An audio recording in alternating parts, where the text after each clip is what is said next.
שריפה ענקית בנטף, כפי שאפשר לראות, לוחמי האש נאבקים על הבתים. הבתים עצמם בוערים בעוצמה.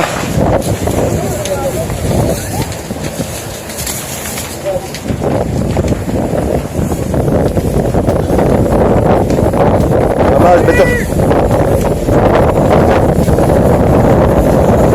האש בתוך הבתים.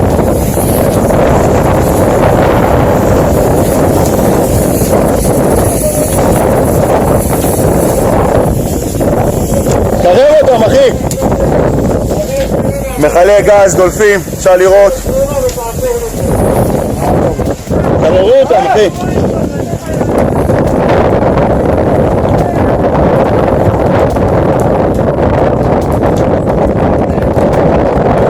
הכל שרוף פה. אפשר לראות הרוחות העצומות, יש תופת.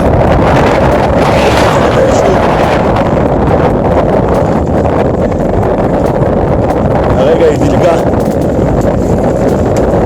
אני שוב מערבה קצת.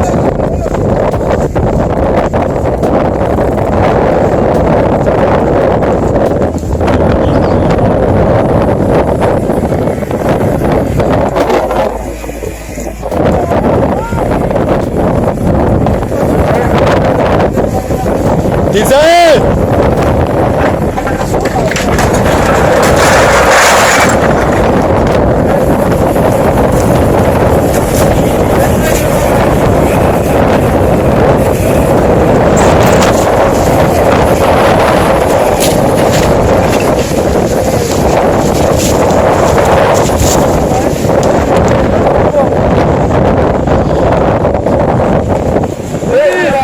אפשר לראות את הכבאים סוגרים את מכלי הגז שעומדים להתפוצץ בכל רגע.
Syria says the new attack is part of efforts to raise the spirits of terrorist groups, including al-Qaeda militants fighting against the government. Some security sources say the overnight attack targeted Iranian missiles destined for Lebanon's Hezbollah movement. Tehran has rejected the allegations.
the rescue of the Syrian opposition, came to the rescue of Al-Qaeda, and they want to enter and fight on the opposition side. According to the United Nations, at least 70,000 people have died in Syria since the violence broke out in the country back in 2011. The Syrian government blames the United States, its Western and regional allies including Qatar, Turkey, Saudi Arabia, for fueling the unrest by supporting armed groups. On Friday, Israeli warplanes targeted an unspecified location in Syria. Israeli officials claim the attack targeted a shipment of advanced missiles bound for the Lebanese resistance movement Hezbollah.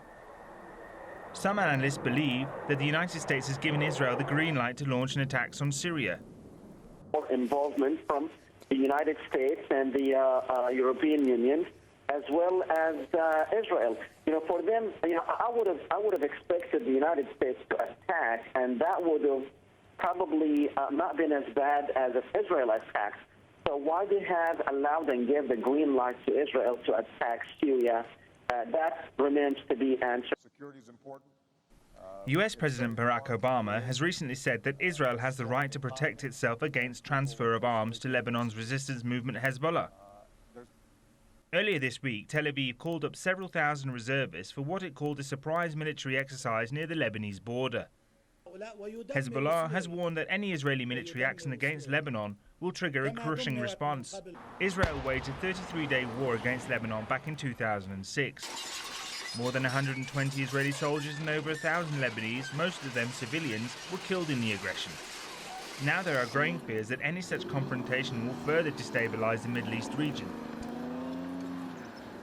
Well, to discuss that a bit further, I'm joined by Mr. Ala Ibrahim, who is a political analyst who's joining us live now from Damascus. Sir, thanks a lot for joining us. Now, we've heard two reasons for this Israeli strike in Syria. Firstly, from the Israelis themselves, that they were trying to stop missiles from reaching Hezbollah. And the second, from the Syrian government, saying that this was an attempt to try to boost the morale of the insurgents. Where do you stand on this? Well, I think it's a combination of both. And I would like to add to that, I think it's a move of intimidation. The Israelis are trying to show that now that the Syrian army has lost some of its aerial defense powers, the Israelis are stretching their muscles more than once and showing that they can infiltrate Syrian airspace with their missiles and fighter jets when they want. I think in a broader sense, this is not just a direct aid movement to the rebels. This is not only an act against alleged shipments of weapons, if there is such a thing, really.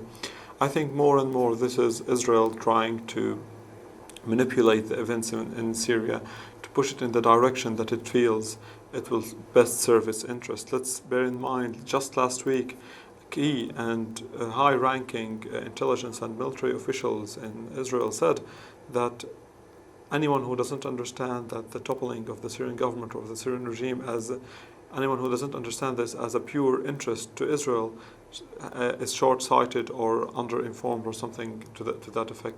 So I think Israel is trying to manipulate the course of events in Syria to better serve its interests, which is to destroy the country and bring down the government. So then do you believe that such manipulation will work, and will it work in the insurgents' favor at all? Well, I think when we're speaking about the insurgents and Israel, there's something very suspicious going on. Let's bear in mind that one of the key targets of insurgents through the past year was aerial defenses for the Syrian army. And everyone who is familiar with the details of the conflict in Syria would tell you that aerial defense bases represents no significance whatsoever to the insurgents, because if they attack it, they can't neutralize any firepower that the government has, because this firepower is reserved to rebel fighter jets, and obviously the insurgents don't have fighter jets. So it was very suspicious and weird actually at that time to see that the rebels would make a point out of attacking aerial defense bases. Later on, we've seen the rebels moving freely in areas that Israel keeps under a watchful eye, like the buffer zone between the occupied part of Syrian Golan and the liberated part. And such a movement, many people say, would never have happened without at least Israel turning a blind eye to that.